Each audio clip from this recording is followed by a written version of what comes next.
ଆସନ୍ତୁ ଆମେ ଆତ୍ମିକ ପବିତ୍ର ଭୂମିକୁ ଯାତ୍ରା ଶୀର୍ଷକ ଉପଦେଶ ସହିତ ପରମେଶ୍ୱରଙ୍କ ବାକ୍ୟର ଅଧ୍ୟୟନ କରିବା। ଖ୍ରୀଷ୍ଟିଆନ ଧର୍ମରେ ସେମାନେ ଯାତ୍ରା ପାଇଁ କେଉଁଠାକୁ ଯାଆନ୍ତି? ଅନେକ ଖ୍ରୀଷ୍ଟିଆନ ଜେରୁସାଲେମକୁ ଯାଆନ୍ତି। ତେବେ ଆମ୍ଭମାନଙ୍କୁ ଆତ୍ମିକ ଯାତ୍ରା ପାଇଁ କେଉଁଠାକୁ ଯିବା ଉଚିତ? କ'ଣ ଆତ୍ମିକ ଜେରୁସାଲେମକୁ ଯିବା ସ୍ୱାଭାବିକ ନୁହେଁ କି? ଜେରୁସାଲେମକୁ ଯାତ୍ରା ପ୍ରକୃତରେ ଅର୍ଥପୂର୍ଣ୍ଣ ଅଟେ। ଯଦିଓ ଅନ୍ୟାନ୍ୟ ଯାତ୍ରା ମଧ୍ୟ ଗୁରୁତ୍ୱପୂର୍ଣ୍ଣ ଅଟେ, କିନ୍ତୁ ଜେରୁସାଲେମକୁ ଯାତ୍ରା ସବୁଠାରୁ ଗୁରୁତ୍ୱପୂର୍ଣ୍ଣ ବୋଲି ବିବେଚନା କରାଯାଏ। ତେବେ କ'ଣ ସ୍ୱର୍ଗୀୟ ମାତା ଆତ୍ମିକ ଜେରୁସାଲେମ ନିକଟକୁ ଯିବା ସବୁଠାରୁ ମହତ୍ୱପୂର୍ଣ୍ଣ ଯାତ୍ରା ନୁହେଁ କି?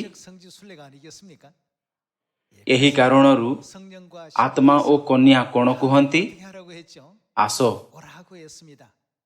ଆଜି ଆସନ୍ତୁ ଆମେ ବାଇବଲ ମାଧ୍ୟମରେ ପରମେଶ୍ୱରଙ୍କ ଇଚ୍ଛାକୁ ଅଧ୍ୟୟନ କରିବା, ଯାହା ଆମ୍ଭମାନଙ୍କୁ ପରମେଶ୍ୱରଙ୍କ ନିକଟକୁ ଆସିବା ଏବଂ ପରମେଶ୍ୱରଙ୍କ ସହିତ ସାକ୍ଷାତ କରିବା ନିମନ୍ତେ ଜାଗ୍ରତ କରେ, ଯେପରିକି ତାହାଙ୍କ ମାଧ୍ୟମରେ ଆମ୍ଭେମାନେ ଆମ୍ଭମାନଙ୍କ ଆତ୍ମିକ ଆଶୀର୍ବାଦ ଏବଂ ଆଶା ପୂର୍ଣ୍ଣ କରିପାରିବା। ଆସନ୍ତୁ ପ୍ରକାଶିତ ବାକ୍ୟ ଅଧ୍ୟାୟ 1 ଉପରେ ଏକ ନଜର ପକାଇବା।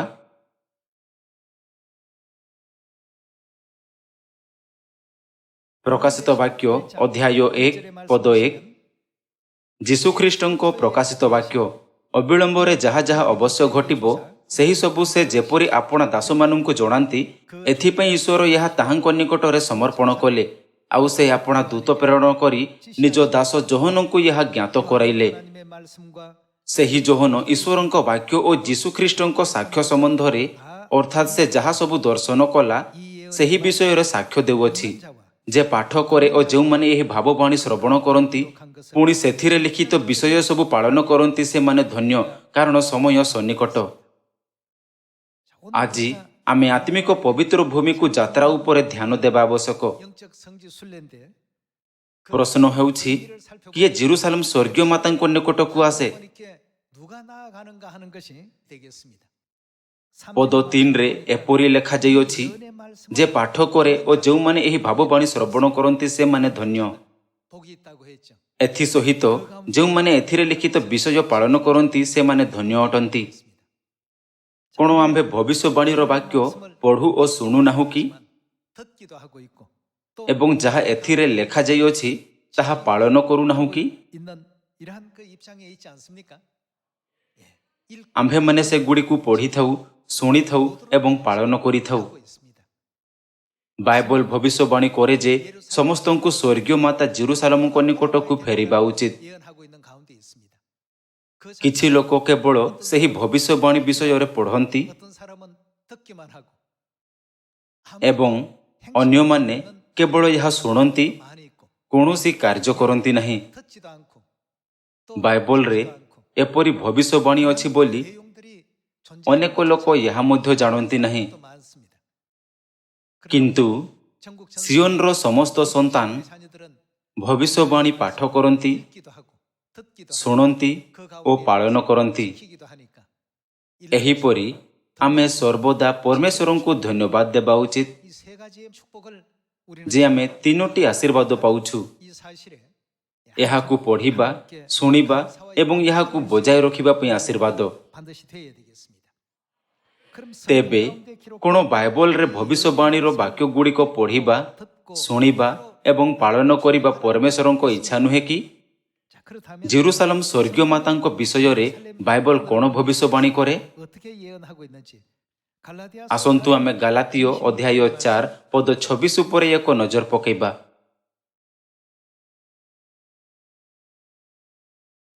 ଗାଲାତୀୟ ଅଧ୍ୟାୟ 4 ପଦ 26। କିନ୍ତୁ ଉର୍ଦ୍ଧ୍ୱସ୍ଥ ଜେରୁସାଲେମ ସ୍ୱାଧୀନା, ସେ କିଏ? ଆମ୍ଭମାନଙ୍କ ଜନନୀ। କ'ଣ ଜେରୁସାଲେମ ନାମକ କୌଣସି ନଗର ନାହିଁ କି, ଯାହାକୁ ଦାଉଦ ଏହି ପୃଥିବୀରେ ନିର୍ମାଣ କରିଥିଲେ? ଯାତ୍ରାରେ ଯିବା ସମୟରେ ଅନେକ ଲୋକ କେବଳ ଶାରୀରିକ ଜେରୁସାଲେମ ଉପରେ ଧ୍ୟାନ ଦିଅନ୍ତି, କିନ୍ତୁ ପରମେଶ୍ୱର ଆମ୍ଭମାନଙ୍କୁ ଜାଗ୍ରତ କରୁଛନ୍ତି ଯେ ଶାରୀରିକ ଜେରୁସାଲେମ ହେଉଛି ଆତ୍ମିକ ଜେରୁସାଲମ ସ୍ୱର୍ଗୀୟ ମାତାଙ୍କୁ ପ୍ରକାଶ କରିବା ପାଇଁ ଏକ ଛାୟା ଅଟେ, ହଁ ନା? କିନ୍ତୁ ଉର୍ଦ୍ଧ୍ୱସ୍ଥ ଜେରୁସାଲମ ସ୍ୱାଧୀନା, ସେ ଆମ୍ଭମାନଙ୍କ ଜନନୀ। ଆସନ୍ତୁ ଆମ୍ଭେମାନେ ପଦ 27 ଦେଖିବା। ଯେଣୁ ଲେଖା ଅଛି, ଆଗ ବନ୍ଧେ ଓ ପ୍ରସୂତେ ଆନନ୍ଦ କର, ଆଗ ପ୍ରସବ ବେଦନା ରହିତେ ଉଚ୍ଚ ସ୍ୱରରେ ଜୟଧ୍ୱନି କର, କାରଣ ସଧବାର ସନ୍ତାନଠାରୁ ଅନାଥର ସନ୍ତାନ ଅଧିକ। ହେ ଭାଇମାନେ, ତୁମ୍ଭେମାନେ ଇସାକଙ୍କ ପରି ପ୍ରତିଜ୍ଞାର ସନ୍ତାନ। କିନ୍ତୁ ଶାରୀରିକ ସ୍ୱଭାବାନୁସାରେ ଯେ ଜାତ, ସେ ଯେପରି ସେ ସମୟରେ ଆତ୍ମିକ ପ୍ରତିଜ୍ଞା ଅନୁସାରେ ଯେ ଜାତ ତାଙ୍କୁ ତାଡ଼ନା କରୁଥିଲା, ସେହିପରି ଏବେ ମଧ୍ୟ ଘଟୁଅଛି। ମାତ୍ର ଶାସ୍ତ୍ର କ'ଣ କୁହେ? ଦାସୀ ଓ ତାର ପୁତ୍ରକୁ ବାହାର କରିଦିଅ, କାରଣ ଦାସୀର ପୁତ୍ର ସ୍ୱାଧୀନା ସ୍ତ୍ରୀର ପୁତ୍ର ସହିତ ଉତ୍ତରାଧିକାରୀ ହେବ ନାହିଁ। ଅତଏବ ହେ ଭାଇମାନେ, ଆମ୍ଭେମାନେ ଦାସୀର ସନ୍ତାନ ନୋହୁଁ, କିନ୍ତୁ ସ୍ୱାଧୀନା ସ୍ତ୍ରୀର ସନ୍ତାନ। ଆମେନ୍। ବାଇବଲ ଆମ୍ଭମାନଙ୍କୁ ଗାଲାତୀୟ ପୁସ୍ତକ ମାଧ୍ୟମରେ କୁହେ ଯେ ଉର୍ଦ୍ଧ୍ୱସ୍ଥ ଜେରୁସାଲମ ସ୍ୱର୍ଗୀୟ ମାତାଙ୍କ ସନ୍ତାନ ସ୍ୱର୍ଗ ରାଜ୍ୟର ଉତ୍ତରାଧିକାରୀ ଅଟନ୍ତି। ଆମେ କେବଳ ଏହାକୁ ପଢ଼ିବା ଏବଂ ଶୁଣିବା ଉଚିତ ନୁହେଁ, ବରଂ ତାହାଙ୍କର ସନ୍ତାନ ହେବା ପାଇଁ ମଧ୍ୟ ଚେଷ୍ଟା କରିବା ଉଚିତ, ନୁହେଁ କି? ତେବେ ସ୍ୱର୍ଗୀୟ ମାତାଙ୍କ ସନ୍ତାନ ହେବା ବିଷୟରେ ଆସନ୍ତୁ ଆମେ ପ୍ରକାଶିତ ବାକ୍ୟ ଅଧ୍ୟାୟ 22 ଉପରେ ଏକ ନଜର ଦେବା। ଆସନ୍ତୁ ଆମ୍ଭେମାନେ ପ୍ରକାଶିତ ବାକ୍ୟ ଅଧ୍ୟାୟ 22ରେ ଆଉ ଏକ ଭବିଷ୍ୟବାଣୀ ଉପରେ ନଜର ପକାଇବା। ଅଧ୍ୟାୟ 22 ପଦ 17ରେ ଲେଖା ଅଛି, ଆତ୍ମା ଓ କନ୍ୟା କହନ୍ତି ଆସ। ତ୍ରିଏକ ଅନୁଯାୟୀ ଆତ୍ମା ପିତା ପରମେଶ୍ୱରଙ୍କୁ ସୂଚିତ କରେ। ଆମ୍ଭମାନଙ୍କ ପିତାଙ୍କ କନ୍ୟା ଆମ୍ଭମାନଙ୍କ ନିମନ୍ତେ କିଏ ଅଟନ୍ତି? ସେ ଆମ୍ଭମାନଙ୍କର ମାତା ଅଟନ୍ତି। ଦୟାକରି ଧ୍ୟାନର ସହ ଶୁଣନ୍ତୁ ଯେ ପିତା ଏବଂ ମାତା କ'ଣ କହୁଅଛନ୍ତି। ପିତା ଏବଂ ମାତା କ'ଣ କୁହନ୍ତି? ଆସ। ପୁଣି ଯେ ଶୁଣେ ସେ କହୁ ଆସ। ଯେ ତୃଷାର୍ଥ ସେ ଆସୁ। ଯେ ଇଚ୍ଛା କରେ ସେ ବିନା ମୂଲ୍ୟରେ ଜୀବନଦାୟକ ଜଳ ପାନ କରୁ। ତେବେ କ'ଣ ଆମ୍ଭେମାନେ ଅନନ୍ତ ଜୀବନ ପ୍ରାପ୍ତ କରିବା ପାଇଁ ପିତା ଏବଂ ମାତାଙ୍କ ନିକଟକୁ ଯିବା ଉଚିତ ନୁହେଁ କି? ଅନେକ ଲୋକ ଜେରୁସାଲମକୁ ଯାତ୍ରା କରିବାକୁ ଆଗ୍ରହୀ ଅଟନ୍ତି।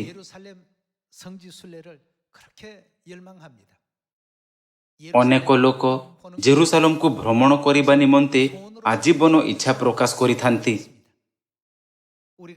ଅନନ୍ତ ଜୀବନ ଏବଂ ଜୀବନଦାୟକ ଜଳର ସ୍ରୋତ କେଉଁଠାରେ ଅଛି, ଯାହାକୁ ଆମେ ଖୋଜିବା ଉଚିତ? କ'ଣ ତାହା ସ୍ୱର୍ଗୀୟ ପିତା ଏବଂ ସ୍ୱର୍ଗୀୟ ମାତାଙ୍କ ପାଖରେ ନାହାନ୍ତି କି? ଜୀବନଦାୟକ ଜଳ ସେ ପର୍ଯ୍ୟନ୍ତ ଅସ୍ତିତ୍ୱରେ ରହିପାରିବ ନାହିଁ ଯେ ପର୍ଯ୍ୟନ୍ତ ତାହା ପିତା ଏବଂ ମାତାଙ୍କ ଦ୍ୱାରା ପ୍ରଦାନ କରାଯାଇ ନାହିଁ।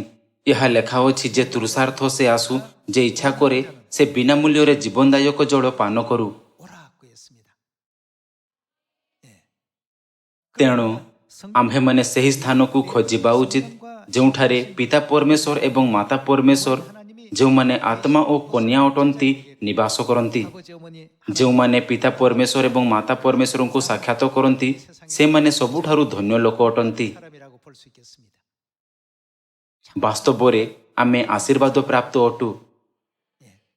ଆମ୍ଭେମାନେ ଜେରୁସାଲମରେ ଅଛୁ। ଆମ୍ଭେ ଜେରୁସାଲମରୁ ସାନ୍ତ୍ୱନା ପ୍ରାପ୍ତ ହୋଇଅଛୁ ଏବଂ ଆମ୍ଭେମାନେ ଜେରୁସାଲମ ଦ୍ୱାରା ଦିଆଯାଉଥିବା ଜୀବନଦାୟକ ଜଳରେ ବାସ କରୁ। ଆମ୍ଭମାନଙ୍କୁ ସର୍ବଦା ଏହା ମନେ ରଖିବା ଆବଶ୍ୟକ।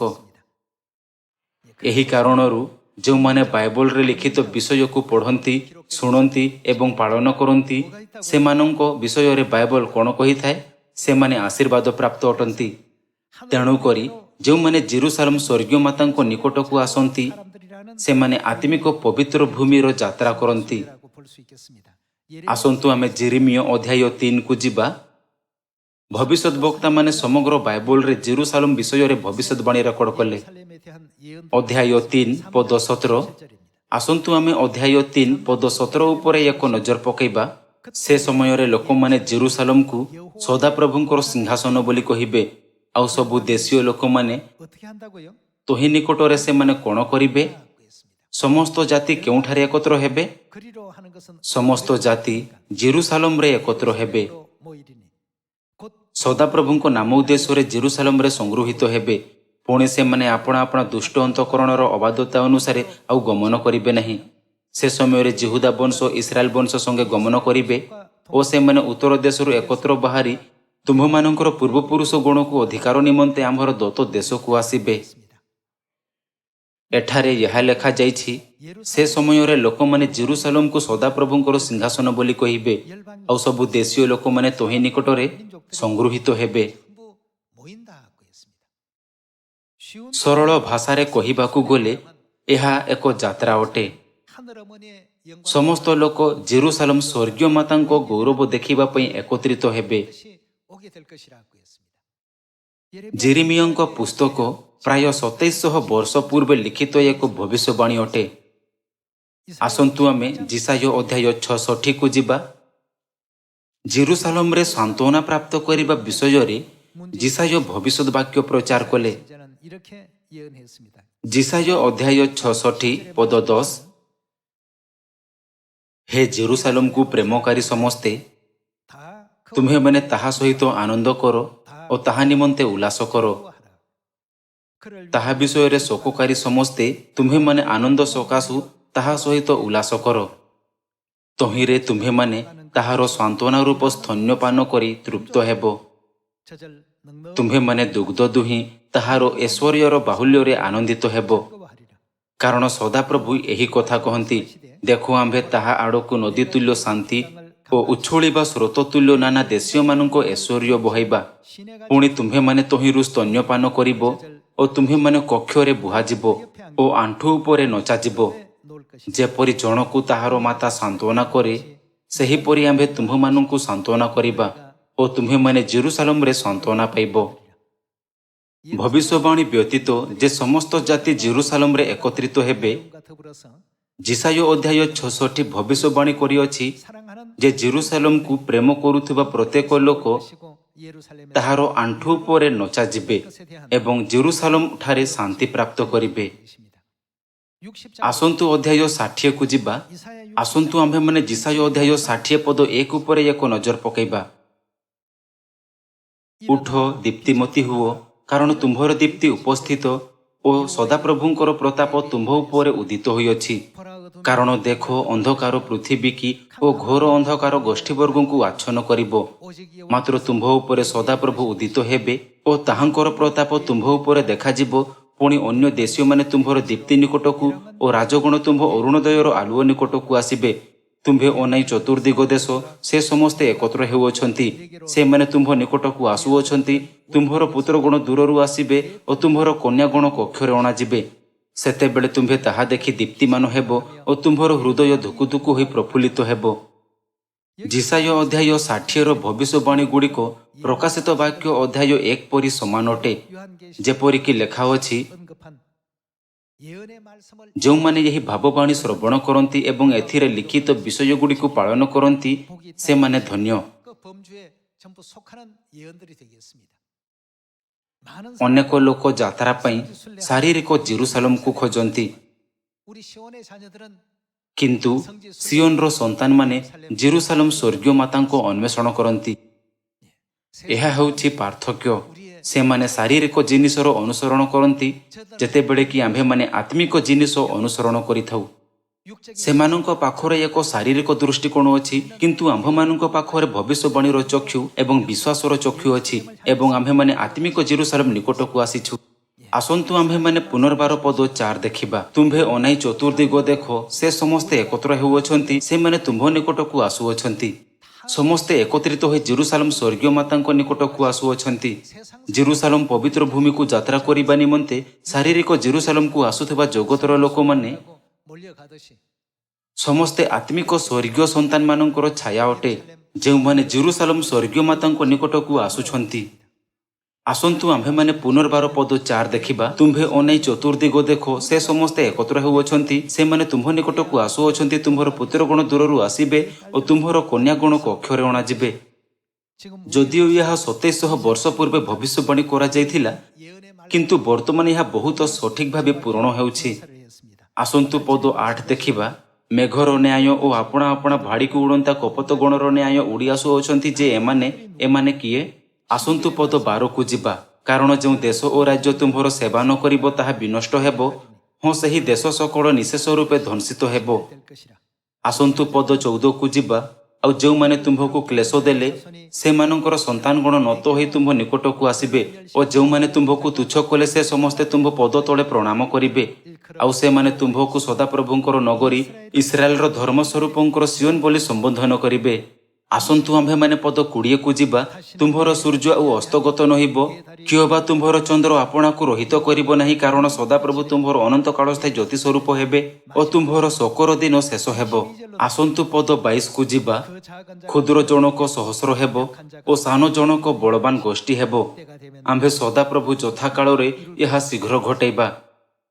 ଯେତେବେଳେ ଜେରୁସାଲେମର ଗୌରବ ସମଗ୍ର ପୃଥିବୀ ଉପରେ ଆଲୋକିତ ହେବ, ସେତେବେଳେ ସମସ୍ତ ଜାତି ଜେରୁସାଲେମକୁ ସ୍ୱର୍ଗୀୟ ମାତାଙ୍କ ନିକଟକୁ ଫେରିବେ। ଏହା ମୋତେ ଚିନ୍ତା କରିବାକୁ ଦେଲା, କ'ଣ ମୋହରପାଦ ପ୍ରକୃତରେ ଏକ ଆଶୀର୍ବାଦ ନୁହେଁ କି?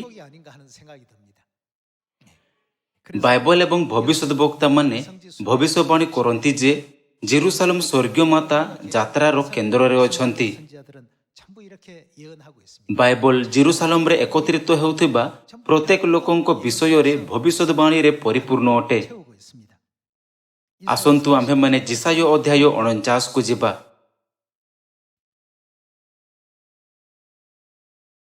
ଯିଶାୟ ଅଧ୍ୟାୟ 49 ପଦ 18।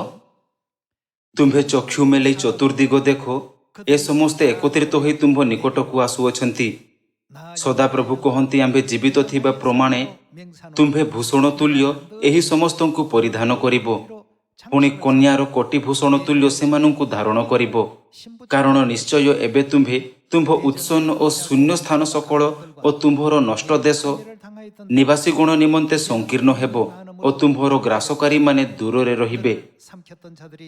ତୁମ୍ଭର ଅପହୃତ ସନ୍ତାନଗଣ ପୁନର୍ବାର ତୁମ୍ଭ କର୍ଣ୍ଣଗୋଚରରେ କହିବେ, ମୋ ପାଇଁ ଏହି ସ୍ଥାନ ଅତି ସଂକୀର୍ଣ୍ଣ, ମୋତେ ସ୍ଥାନ ଦିଅ, ମୁଁ ବାସ କରିବି। ସେତେବେଳେ ତୁମ୍ଭେ ମନେ ମନେ କହିବ, ମୋର ସନ୍ତାନଗଣ ଅପହୃତ ହୋଇଅଛନ୍ତି, ମୁଁ ଏକାକିନୀ ନିର୍ବାସିତା ହୋଇ ଏଣେ ତେଣେ ଭ୍ରମଣ କରୁଅଛି। ମୋହର ଏହି ସନ୍ତାନଙ୍କୁ କିଏ ଜନ୍ମ ଦେଇଅଛି ଓ ଏମାନଙ୍କୁ କିଏ ପ୍ରତିପାଳନ କରିଅଛି? ଦେଖ, ମୁଁ ଏକାକିନୀ ଅବଶିଷ୍ଟା ଥିଲି, ଏମାନେ କେଉଁଠାରେ ଥିଲେ? ପ୍ରଭୁ ସଦାପ୍ରଭୁ ଏହି କଥା କହନ୍ତି। ଦେଖ, ଆମ୍ଭେ ଅନ୍ୟ ଦେଶୀୟମାନଙ୍କ ପ୍ରତି ଆପଣା ହସ୍ତ ଉଠାଇବା ଓ ଗୋଷ୍ଠୀ ସମୂହର ପ୍ରତି ଆପଣା ଧ୍ୱଜା ଟେକିବା।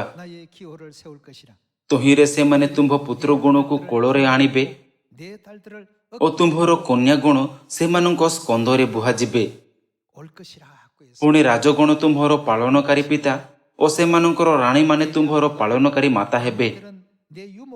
ସେମାନେ ଭୂମିକି ମୁଖ କରି ତୁମ୍ଭକୁ ପ୍ରଣାମ କରିବେ ଓ ତୁମ୍ଭ ପାଦର ଧୂଳି ଚାଟିବେ। ତହିଁରେ ଆମ୍ଭେ ଯେ ସଦାପ୍ରଭୁ ଓ ଆମ୍ଭର ଅପେକ୍ଷାକାରୀମାନେ ଯେ ଲଜ୍ଜିତ ନହିବେ, ଏହା ତୁମ୍ଭେ ଜାଣିବ। ଯିଶାୟ ଅଧ୍ୟାୟ 49 ଆମମାନଙ୍କୁ ମଧ୍ୟ ଜାଗ୍ରତ କରେ ଯେ ସନ୍ତାନମାନେ ସ୍ୱର୍ଗୀୟ ମାତା ଜେରୁସାଲେମଙ୍କ ନିକଟକୁ ଫେରି ଆସିବେ।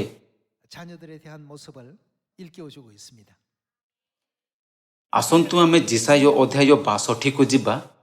ଯିଶାୟ ଅଧ୍ୟାୟ 62 ପଦ 6। ହେ ଜେରୁସାଲେମ, ଆମ୍ଭେ ତୁମ୍ଭ ପ୍ରାଚୀର ଉପରେ ପ୍ରହରୀଗଣ ନିଯୁକ୍ତ କରିଅଛୁ, ସେମାନେ ଦିନ କି ରାତି କଦାଚ ନୀରବ ନହିବେ।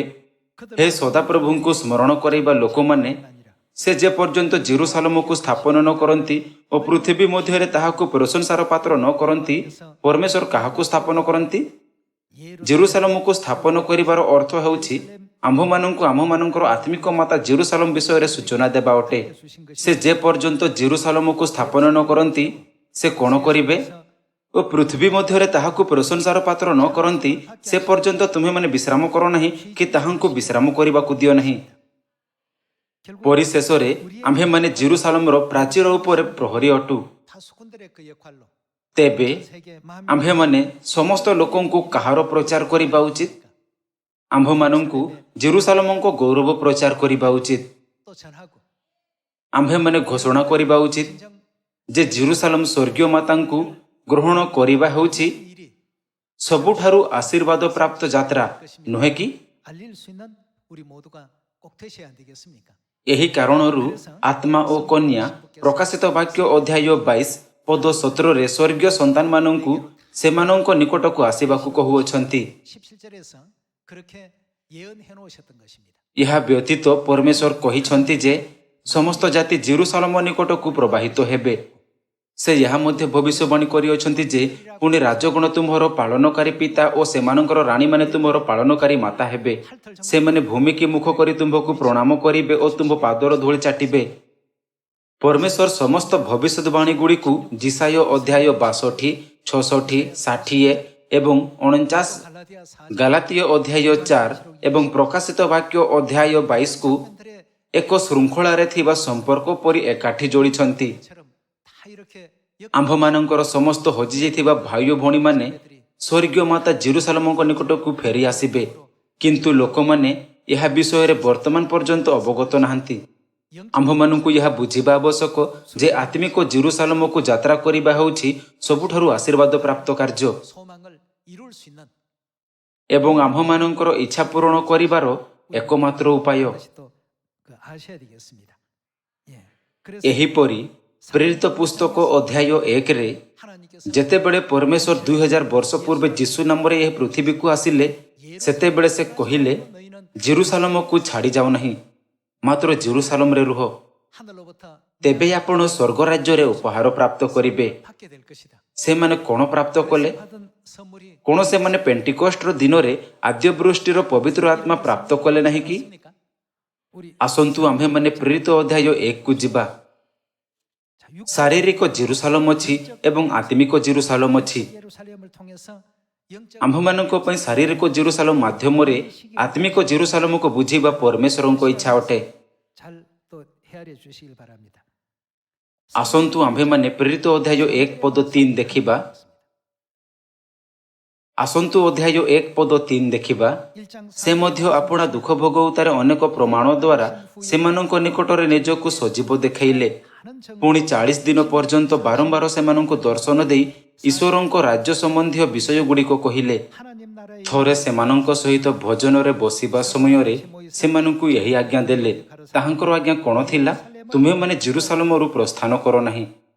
ପବିତ୍ର ଆତ୍ମା ପ୍ରାପ୍ତ କରିବା ପାଇଁ କ'ଣ ସେମାନଙ୍କୁ ଜେରୁସାଲେମରେ ରହିବା ଆବଶ୍ୟକ ଥିଲା? 그 예루살렘이 아니라 ସେମାନେ ଏହାକୁ ଜିରିହୋ କିମ୍ବା ଦମେସ୍କରେ ପ୍ରାପ୍ତ କରିପାରିଥାନ୍ତେ। 수 있고 또 ଏହାକୁ ଅନ୍ୟ ସ୍ଥାନରେ ମଧ୍ୟ ପ୍ରାପ୍ତ କରାଯାଇପାରେ। 수 있는데 କିନ୍ତୁ ଯୀଶୁ କହିଲେ, ଜେରୁସାଲେମରୁ ପ୍ରସ୍ଥାନ କର ନାହିଁ। ତୁମ୍ଭେମାନେ ଜେରୁସାଲେମରୁ ପ୍ରସ୍ଥାନ କର ନାହିଁ, କିନ୍ତୁ ପିତାଙ୍କର ଯେଉଁ ପ୍ରତିଜ୍ଞା ବିଷୟ ମୋ ଠାରୁ ଶୁଣିଅଛ, ସେଥିର ପ୍ରତିଜ୍ଞାରେ ରହିଥାଅ। 즉 침례를 କାରଣ ଯୋହନ ଜଳରେ ବାପ୍ତିସ୍ମ ଦେଲେ ସତ, କିନ୍ତୁ ତୁମ୍ଭେମାନେ ଅଳ୍ପ ଦିନ ମଧ୍ୟରେ ପବିତ୍ର ଆତ୍ମାରେ ବାପ୍ତିଜିତ ହେବ। 이래서 ତେଣୁକରି ଯୀଶୁଙ୍କ ଆଜ୍ଞାର ପାଳନ କରୁଥାଇ ଶିଷ୍ୟମାନେ 10 ଦିନ ଧରି ପ୍ରାର୍ଥନା କଲେ। 열흘간 열심히 기도하고 ପ୍ରେରିତ ଅଧ୍ୟାୟ 2ରେ ସେମାନେ ପେନ୍ତିକଷ୍ଟ ଦିନରେ କ'ଣ ପ୍ରାପ୍ତ କଲେ? ସେମାନେ ଆଦ୍ୟବୃଷ୍ଟିର ପବିତ୍ର ଆତ୍ମାରେ ପରିପୂର୍ଣ୍ଣ ହେଲେ। 여기 ଏଠାରେ ଯେପରି ଯୀଶୁ ଜେରୁସାଲେମକୁ ନ ଛାଡ଼ିବା ପାଇଁ ଗୁରୁତ୍ୱ ଦେଇଥିଲେ, 강조해 주신 ଅନ୍ତିମ ଦିନରେ ଯେତେବେଳେ ଆମ୍ଭେମାନେ ସ୍ୱର୍ଗୀୟ ମାତା 예루살렘이신 ଅର୍ଥାତ୍ ଆତ୍ମିକ ଜେରୁସାଲେମରେ ବାସ କରିବା, 있을 때 우리 ସେତେବେଳେ କ'ଣ ଆମ୍ଭେ ପବିତ୍ର ଆତ୍ମା ଦ୍ୱାରା ପରିପୂର୍ଣ୍ଣ ହେବୁ ନାହିଁ କି? 않겠습니까? ଏହି କାରଣରୁ 2700 ବର୍ଷ ପୂର୍ବେ ଜିସାୟ ଓ ଜିରିମିୟ ଭବିଷ୍ୟତ ବକ୍ତାମାନେ ଲେଖିଲେ ଯେ ସମସ୍ତ ଲୋକ ଜେରୁସାଲେମରେ ଏକତ୍ର ହେବେ। 모인다라고 이렇게 말 ଜିସାୟ 60ରେ ଏହା କୁହାଯାଇଛି ଯେ ଯେତେବେଳେ ତାହାର ଆଲୋକ ପ୍ରଜ୍ୱଳିତ ହେବ, ସେତେବେଳେ ରାଜଗଣ ଓ ଗୋଷ୍ଠୀଗଣ ଆସିବେ ଓ ତାହାର ଉତ୍ତରଗଣ ଦୂରରୁ ଆସିବେ। ଏହା ଲେଖା ଅଛି, ମେଘର ନ୍ୟାୟ ଓ ଆପଣା ଆପଣା ଭାଡ଼ିକୁ ଉଡ଼ନ୍ତା କପୋତ ଗଣର ନ୍ୟାୟ ଉଡ଼ି ଆସୁଅଛନ୍ତି ଯେ ଏମାନେ କିଏ? ଏହା ଏଥିପାଇଁ ସମ୍ଭବ କାରଣ ପରମେଶ୍ୱର ଜେରୁସାଲେମର ପ୍ରହରୀମାନଙ୍କୁ କେବେ ମଧ୍ୟ ନୀରବ ନ ରହିବା ନିମନ୍ତେ ନିର୍ଦ୍ଦେଶ ଦେଇଛନ୍ତି, ଯେପରି ଜିସାୟ ଅଧ୍ୟାୟ 62ରେ ଲେଖା ହୋଇଅଛି। ଏଥିସହିତ ଯେ ପର୍ଯ୍ୟନ୍ତ ସେ ପୃଥିବୀରୁ ପ୍ରଶଂସା ପ୍ରାପ୍ତ କରିନାହାନ୍ତି, ସେ ପର୍ଯ୍ୟନ୍ତ ସେମାନେ କ'ଣ କରିବା ଉଚିତ? ସେମାନେ ନୀରବ ରହିବା ଉଚିତ ନୁହେଁ, କିନ୍ତୁ ସେମାନଙ୍କ ବିଷୟରେ ଭବିଷ୍ୟତ ବାକ୍ୟ ପ୍ରଚାର କରୁଥାଇ ତାହାଙ୍କ ଗୌରବର ପ୍ରଚାର କରିବା ଉଚିତ। ଆମ୍ଭେମାନେ ପବିତ୍ର ଆତ୍ମାଙ୍କ ଅନ୍ତିମ ଯୁଗରେ ବାସ କରୁଅଛୁ। ଶୈତାନ ପ୍ରକାଣ୍ଡ ସର୍ପ ସ୍ୱର୍ଗୀୟ ମାତାଙ୍କ ସହିତ ଶତ୍ରୁତାରେ ଅଛି। ଆଦି ପୁସ୍ତକ ଅଧ୍ୟାୟ 3 ପଦ 15ରେ ପରମେଶ୍ୱରଙ୍କ ଦ୍ୱାରା ଭବିଷ୍ୟବାଣୀ କରାଯାଇଅଛି, 사단은 ଆମ୍ଭେ ତୁମ୍ଭର ଓ ନାରୀର ମଧ୍ୟରେ ଶତ୍ରୁତା ସ୍ଥାପନ କରିବା। 노입니다. ସମସ୍ତ ମାନବ ଜାତି ଶୈତାନର ପାଦ ତଳେ ଅଛନ୍ତି। ଏବଂ ତାହାର ଶକ୍ତି ଦ୍ୱାରା ନିର୍ଯାତିତ ଅଟନ୍ତି। 눌려 있습니다. କିନ୍ତୁ ଏପରି କିଛି ଲୋକ ଅଛନ୍ତି ଯେଉଁମାନେ ଶୈତାନର ନିର୍ଯାତନା ଅଧୀନରେ ନାହାନ୍ତି। ପ୍ରକାଶିତ ବାକ୍ୟ ଅଧ୍ୟାୟ 12 ପଦ 17 ଅନୁସାରେ ସେମାନେ କିଏ ଅଟନ୍ତି? ସେମାନେ ସ୍ତ୍ରୀଙ୍କର ଅବଶିଷ୍ଟ ସନ୍ତାନ ଅଟନ୍ତି। ସ୍ତ୍ରୀର ଅବଶିଷ୍ଟ ସନ୍ତାନମାନେ ପରମେଶ୍ୱରଙ୍କ ଆଜ୍ଞା ପାଳନ କରନ୍ତି ଏବଂ ଯୀଶୁଙ୍କ ବିଷୟରେ ସାକ୍ଷ୍ୟ ଦେବା ନିମନ୍ତେ ଦୃଢ଼ ଅଟନ୍ତି। ହଁ ନା? 그들 아니겠습니까? 그들에게 ପରମେଶ୍ୱର କେବଳ ସେମାନଙ୍କୁ ସ୍ୱର୍ଗରେ ରାଜକୀୟ ଯାଜକର ପଦ ଦେଇଛନ୍ତି ଏବଂ ସେମାନଙ୍କ ନିମନ୍ତେ ଅନନ୍ତ ଜୀବନ 영생과 복락을 ଏବଂ ଆଶୀର୍ବାଦ ପ୍ରାପ୍ତ କରିବା ପାଇଁ ଏକ ଗୌରବମୟ ପଥ ପ୍ରସ୍ତୁତ କରିଛନ୍ତି। ଏହିପରି ଭାବେ କ'ଣ ଏହା ଆମ୍ଭମାନଙ୍କର ଭବିଷ୍ୟତ ନୁହେଁ କି? କାରଣ ଆମ୍ଭେମାନେ ପିତା ଏବଂ ମାତାଙ୍କୁ ଅନୁସରଣ କରୁଛୁ। 뭐 ଅନେକ ଲୋକ ସ୍ୱର୍ଗୀୟ ମାତାଙ୍କଠାରେ ଆମ୍ଭମାନଙ୍କ ବିଶ୍ୱାସକୁ ଭାଙ୍ଗିବାକୁ ଚେଷ୍ଟା କରନ୍ତି, 회방들을 କିନ୍ତୁ ଆମ୍ଭେମାନେ ବିଶ୍ୱାସ କରୁ ଯେ ପିତା ପରମେଶ୍ୱର ଦ୍ୱିତୀୟ ଆଗମନ ଖ୍ରୀଷ୍ଟ ଅଟନ୍ତି। 재림 그리스도인 것을 확신하고 있으니까 아버지 ପିତା କହିଲେ ଯେ ସେ କାହାକୁ ଅନୁସରଣ କରୁଅଛନ୍ତି? ଯେହେତୁ ପିତା ମାତାଙ୍କ ଅନୁସରଣ କରନ୍ତି, ତେଣୁ ତାହାଙ୍କ ସନ୍ତାନମାନେ କ'ଣ କରିବା ଉଚିତ? 어찌하는 것이 옳겠습니까? ମାତାଙ୍କୁ ଅନୁସରଣ କରିବା କ'ଣ ସବୁଠାରୁ ଉତ୍ତମ ମାର୍ଗ ନୁହେଁ କି? 지혜로운 길 아니겠습니까?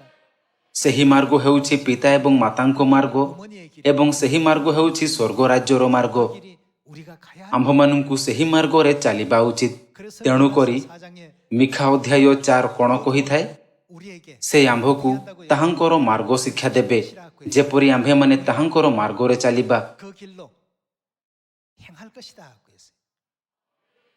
나는 ମୁଁ ମାତାଙ୍କୁ ଅନୁସରଣ କରେ। ଏହି ଶବ୍ଦଗୁଡ଼ିକ ଆମ ଦ୍ୱାରା ରେକର୍ଡ କରାଯାଇ ନାହିଁ। 누구의 ଏହା କାହାର ଶିକ୍ଷା ଅଟେ? ଏହା ପିତାଙ୍କ ଶିକ୍ଷା ଅଟେ। ତେଣୁକରି ଆସନ୍ତୁ ଆମ୍ଭେମାନେ ଏହି ମାର୍ଗକୁ ଶେଷ ପର୍ଯ୍ୟନ୍ତ ଅନୁସରଣ କରିବା, ଯାହାଦ୍ୱାରା ଆମ୍ଭେମାନେ ସ୍ୱର୍ଗରେ ସ୍ୱର୍ଗୀୟ ମାତାଙ୍କ ସହିତ ଅନନ୍ତ ଜୀବନ ଏବଂ ଆଶୀର୍ବାଦ ଉପଭୋଗ କରିପାରିବା। 우리 하늘 자녀들이 다 되시기를 부탁드리겠습니다. ଯେଉଁମାନେ ଏହି ଭବିଷ୍ୟବାଣୀ ପଢ଼ନ୍ତି, 이 예언의 말씀을 ଶୁଣନ୍ତି 듣는 자, ଓ ପାଳନ କରନ୍ତି, 예언의 말씀을 ସେମାନଙ୍କ ବିଷୟରେ ଏହା କ'ଣ କହିଥାଏ? 복이 있다. ସେମାନେ ଆଶୀର୍ବାଦ ପ୍ରାପ୍ତ ଅଟନ୍ତି। ଯେଉଁମାନେ ସ୍ୱର୍ଗୀୟ ଆଶୀର୍ବାଦ ପ୍ରାପ୍ତ କରିବେ, 눈에는 그것이 ସେମାନେ ବାକ୍ୟଗୁଡ଼ିକୁ ବୁଝିପାରିବେ। 보이고 କିନ୍ତୁ ସେମାନଙ୍କ ବିଷୟରେ କ'ଣ? 되시고 깨달아 ଯେଉଁମାନେ ସ୍ୱର୍ଗୀୟ ଆଶୀର୍ବାଦ ପ୍ରାପ୍ତ କରିବେ ନାହିଁ, 사람들은 ସେମାନେ ଦେଖୁ ଦେଖୁ ଦେଖନ୍ତି ନାହିଁ ଓ ଶୁଣୁ ଶୁଣୁ ଶୁଣନ୍ତି ନାହିଁ କି ବୁଝନ୍ତି ନାହିଁ। ଏଣୁ ମୁଁ ସେମାନଙ୍କୁ ଦୃଷ୍ଟାନ୍ତ ଦ୍ୱାରା କଥା କହୁଅଛି। କିନ୍ତୁ ଧନ୍ୟ ତୁମ୍ଭମାନଙ୍କ ଚକ୍ଷୁ ଯେଣୁ ତାହା ଦେଖେ, ଧନ୍ୟ ତୁମ୍ଭମାନଙ୍କ କର୍ଣ୍ଣ ଯେଣୁ ତାହା ଶୁଣେ। 이기는 들음으로 복이 ଆସନ୍ତୁ ଆମ୍ଭେମାନେ ବାଇବଲର ଶିକ୍ଷାଗୁଡ଼ିକ ସହିତ ଏହି ବାକ୍ୟଗୁଡ଼ିକୁ ଆମ୍ଭମାନଙ୍କ ହୃଦୟରେ ଖୋଦିତ କରିବା। 깊이 아로새기시면서 ଆମେ ଆମର ଯାତ୍ରା ପାଇଁ କେଉଁଠାକୁ ଯିବା ଉଚିତ? 들어가야 된다. ଆମ୍ଭମାନଙ୍କୁ ଜେରୁସାଲେମ ନିକଟକୁ ଯିବା ଉଚିତ। 예루살렘 ମୁଁ ଆଶା କରେ ଯେ ଆମେ ଅନେକ ଲୋକଙ୍କୁ ଜେରୁସାଲେମ ସ୍ୱର୍ଗୀୟ ମାତାଙ୍କ ଯାତ୍ରା ବିଷୟରେ ଜଣାଇବା। 우리가 또 알리고 또 전할 수 있는 ମୁଁ ଆଶା କରେ ଯେ ଆପଣ ଏହି ଉପଦେଶ ଆତ୍ମିକ ପବିତ୍ର ଭୂମିକୁ ଯାତ୍ରା ମାଧ୍ୟମରେ ଅନୁଗ୍ରହ ପାଇବେ। ଆପଣଙ୍କୁ ବହୁତ ବହୁତ ଧନ୍ୟବାଦ।